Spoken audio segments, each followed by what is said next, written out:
이제 수요일부터 준계 부흥회를 앞두고 있는데, 부흥회는 하나님의 은혜를 깊이 체험하고 우리 영혼이 새롭게 거듭나는 시간입니다. 부흥의 시작은 어디서부터 시작이 될까 생각해 보면, 우리의 죄를 돌아보고 하나님 앞에 겸손히 설 때 부흥이 시작이 됩니다.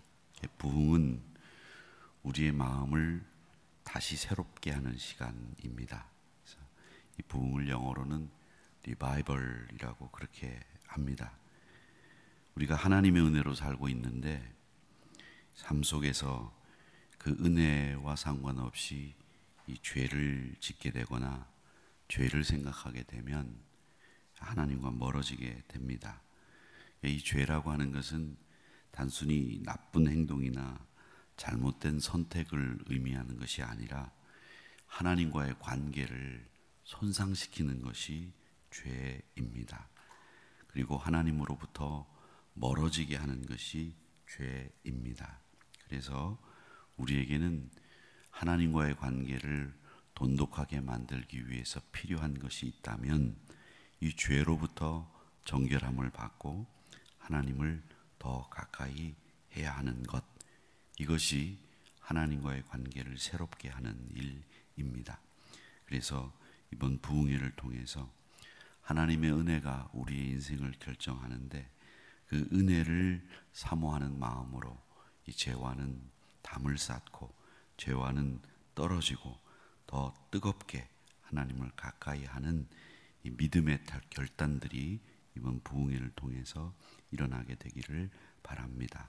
특별히 오늘 본문 시편 51편은 이 다윗 왕이 이 자신의 죄를 깊이 깨닫고 하나님 앞에 회개한 기도 내용입니다.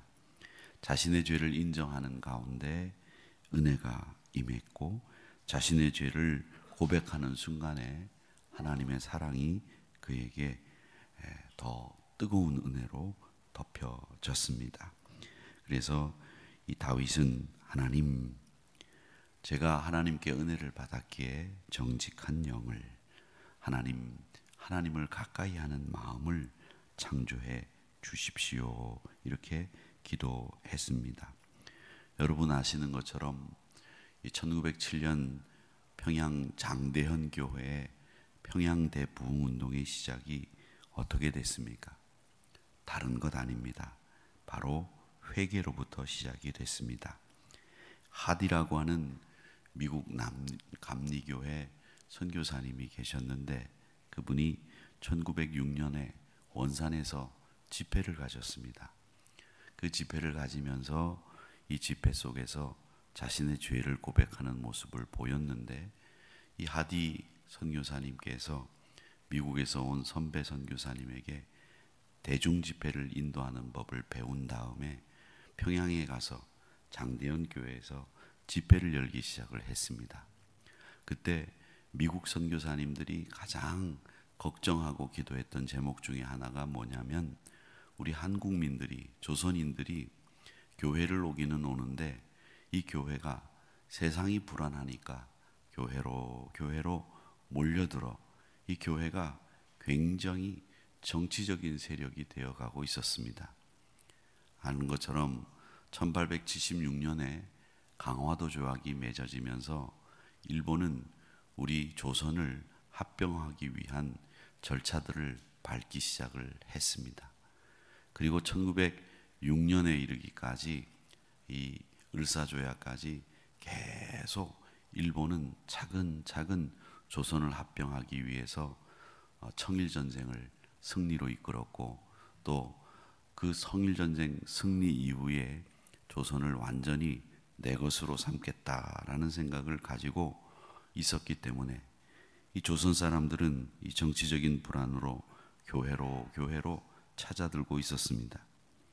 그래서 선교사님들의 눈에는 이 교회가 정치 세력이 되는 것보다 하나님 앞에 은혜를 구하고 영적으로 거듭나고 반듯한 신앙 위에 서야 되는 이 조선을 생각하면서 기도하다가 이 집회를 열게 됐고, 이 장대현 교회에서 이 집회 중에 길선주 장로가 당시에는 장로였습니다. 자기가 아간과 같은 죄인이었습니다 라고 하는 설교를 하면서 친구가 죽으면서 100원이라고 하는 돈을 맡겼는데 그 돈을 잘 써달라고 부탁을 한 것을 내가 횡령했습니다 고백을 하면서 이 회개가 시작이 되면서 평양대 부흥운동이 시작이 됐습니다. 그러니까 이 평양대 부흥운동의 시작, 발단도 회개로부터 시작이 됐다라는 것을 우리가 보게 됩니다. 우리의 마음을 새롭게 하고 우리를 하나님의 은혜의 도가니 속으로 들어갈 수 있도록 만드는 것은 바로 이 다윗과 같이 오늘 고백한 말씀처럼 내 속에 정한 마음 창조하시고 내 안에 정직한 영을 새롭게 해달라는 이 고백과 함께 우리가 새로운 마음가짐을 가질 수 있게 되는 겁니다. 이 시편 51편의 배경을 조금 더 살펴보면 이 다윗이 밧세바와 간음을 하고 우리아를 가장 치열한 전쟁터 앞에 내보내서 죽게 만들었지 않습니까? 그렇게 죽게 한 다음에 선지자 나단을 통해서 책망을 받습니다. 네가 인간이냐? 부자가 있는데 부자는 양 99마리를 가지고 있고 가난한 사람은 양 1마리를 가지고 있는데 99마리 가지고 있는 이 부자가 친구가 왔다고 양을 잡았는데 가난한 사람 1마리 양을 뺏어서 그걸 가지고 친구를 대접했다. 그 부자 나쁜 놈 아니냐? 다윗은 거기에 그놈 죽일 놈 살릴 놈 그러면서 된통 욕을 했습니다.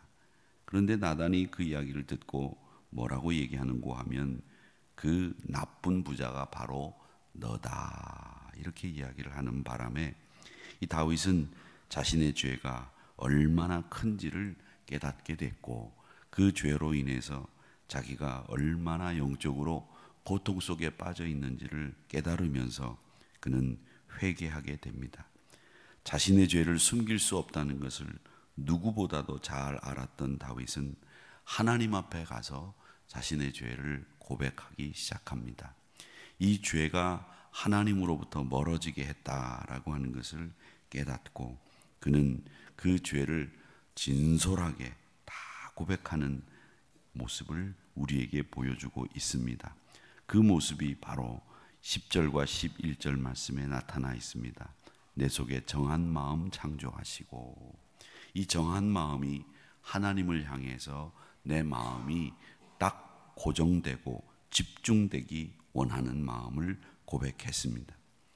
이 다윗의 고백은 외적으로 회개하는 고백뿐만 아니라 내면 깊은 곳에서 우러나오는 진정한 회개였습니다. 그는 하나님께서 원하시는 것이 무엇던 제사일까? 어떤 제사를 하나님이 원하실까? 이것을 생각한 것이 아니라 하나님은 나에게 진짜 원하는 제사는 통회하는 마음, 상한 마음, 이 마음을 하나님이 원하시는 제사로 받으시겠구나 생각을 한 겁니다.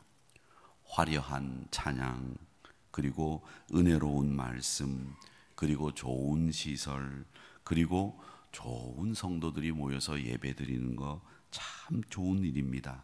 기쁜 일입니다.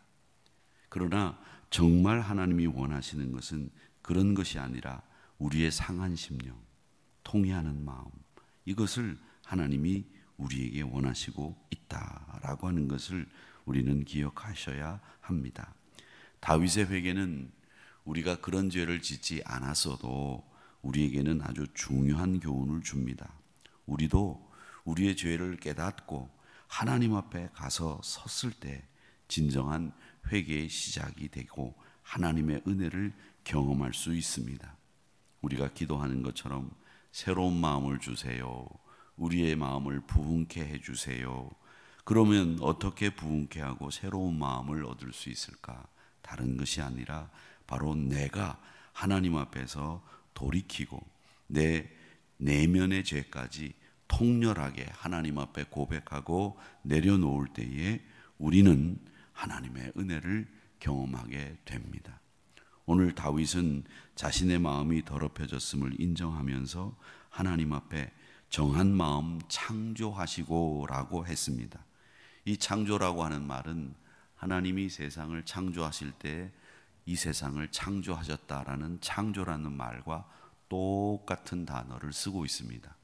이 단어가 불자들이 쓰는 단어하고 비슷한데 바라라는 단어입니다. 바라. 이 바라라는 말은 하나님에게만 쓸 수 있는 말입니다. 사람은 바라라는 말을 쓸 수가 없는데 이 바라는 어떤 뜻을 가지고 있느냐면 아무것도 없는 데에서 뭔가를 만들어내는 일을 히브리 말로 바라라고 합니다. 그 바라가 하나님이 세상을 창조하셨습니다 할 때 쓰여졌고, 오늘 여기 정한 마음을 창조하시고 라고 하는 여기서 이 바라라고 하는 단어가 쓰였습니다.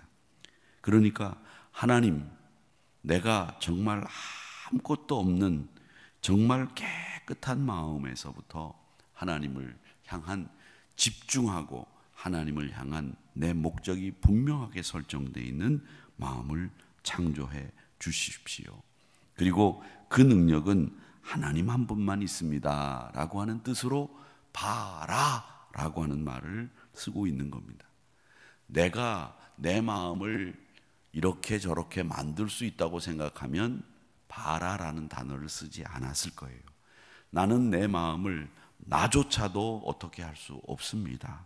오직 내 마음을 완벽하게 정한 마음을 만들어낼 수 있는 것은 하나님밖에 하실 수 없으니 바라라는 단어를 쓴 겁니다.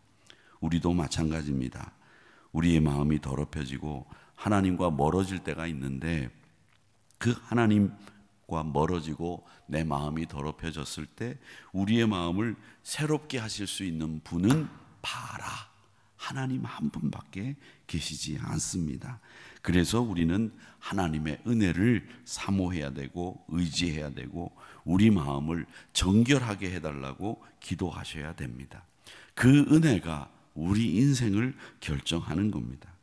다윗은 깨끗한 마음만 구한 것이 아니라 정직한 영으로 새롭게 만들어 달라고 간구하고 있습니다. 정직한 영은 하나님 앞에 진실하고 거짓 없는 마음입니다. 다윗은 자기 죄로 인해서 하나님 앞에 진실하지도 못했고 하나님과의 올바른 관계도 다 자기가 깨트렸다고 생각을 했습니다. 우리 삶에도 하나님과의 관계가 회복되기 위해서, 우리의 마음이 새롭게 되기 위해서 우리에게 필요한 것이 무엇일까? 정직한 영입니다. 우리는 우리의 죄를 숨기거나 변명하지 않고 하나님 앞에 진실하게 가야 됩니다. 하나님 앞에 진실하게 고람대오의 마음으로 서야 됩니다. 정직한 영은 회개의 시작점일 뿐만 아니라 하나님과 친밀함을 회복하는 열쇠입니다. 우리의 마음의 회복, 리바이벌이 일어나기 위해서 가장 필요한 것은 정직한 영, 그리고 하나님과의 친밀함의 회복, 그것이 우리에게는 심령의 새로움을 더해주는 열쇠입니다. 나는 죄 지은 거 없어. 내가 하나님과 멀어진 게 뭐 있어. 내가 매주일 새벽기도까지 나와서 이렇게 기도하는데 하나님과 멀어졌다고? 우리 머릿속에 생각하는 그 생각의 내용들을 한번 여러분 쭉 생각해 보세요. 내가 열을 하루 동안 생각을 하는데 그 열을 생각하는 동안 7개나 8개 정도는 도대체 뭘 생각하고 있는지 한번 생각해 보시기 바랍니다.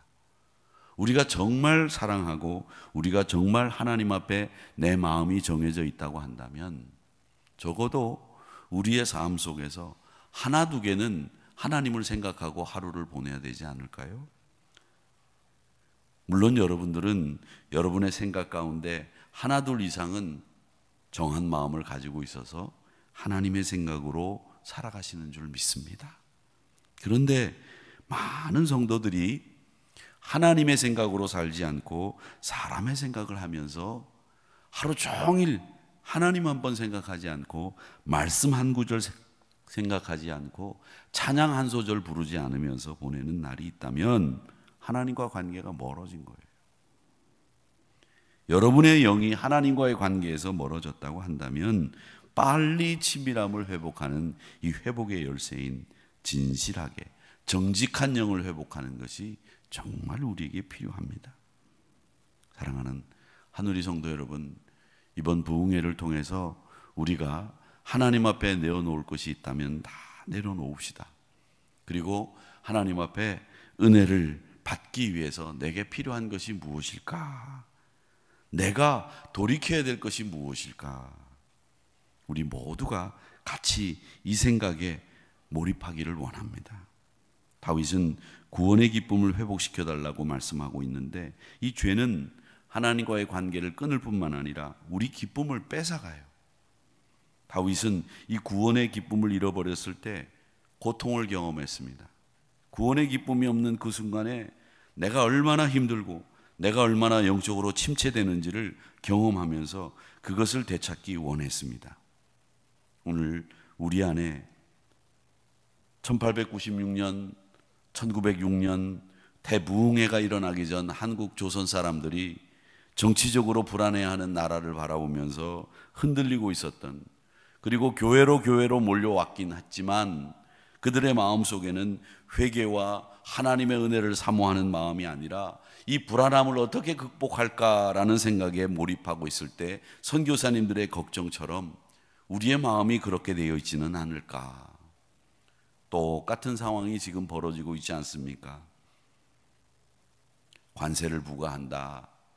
대미 통상 FTA가 체결이 됐어도 무용지물이 되고 다시 어떤 세금을 부과하고 어떤 일을 벌였는지, 이 사람이 럭비공 같은 사람이라 도대체 가늠할 수가 없는 이런 상황에서 조그마한 나라에서 조금 잘 살게 됐는데 다들 기고만장해가지고 하나님 없이도 다 잘 되는 줄 알고 말이죠. 내가 잘났다 네가 잘났다 그냥 무조건 그냥 다 용서하지 않고 협력하지 않고 이해하지 않는 이런 나라 속에서 대통령이 없고 대행도 대대행이 되는 이런 나라에서 누가 대대행의 전화를 받습니까?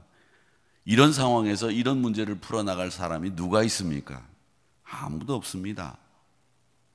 그러니까 지금 그냥 꼼짝없이 미국이 하는 대로 다 당하게 생겼어요. 더 어렵게 생겼습니다. 누가 나서서 할 만한 사람도 없어요. 사실은 우리나라 정치계를 들여다봐도 트럼프하고 연결될 수 있는 고리를 가지고 있는 사람이 누가 있습니까?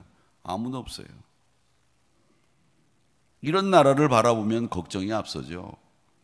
그러니까 전한길 같은 사람들이 내가 크리스찬입니다 그리고 나서서 이야기 한번 하는데 10만 명씩 모이는 거예요.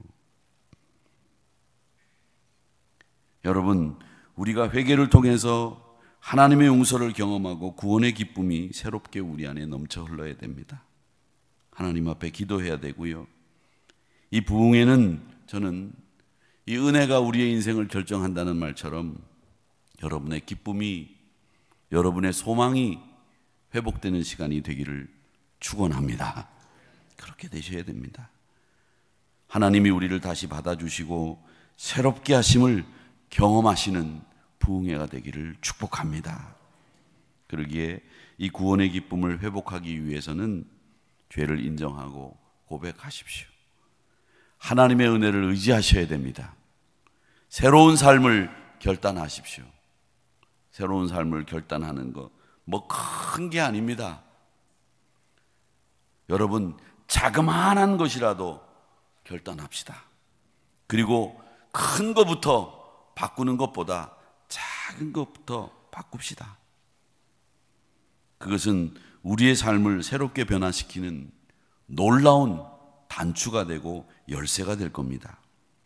이 작은 것부터 바꾸는 회개의 열매를 맺는 삶, 그리고 하나님의 은혜를 의지하는 삶, 죄를 인정하고 고백하는 삶, 이것이 우리의 마음을 새롭게 해서 하나님께 정한 마음으로 정직한 영을 우리에게 허락해 주시는 방법인 것을 기억하시면서 이 다윗의 기도를 잊지 마시고 우리의 마음을 하나님 앞에 내려놓는 귀한 부흥회, 이 부흥회를 통해서 우리의 기쁨과 소망을 회복하는 시간이 되기 원합니다.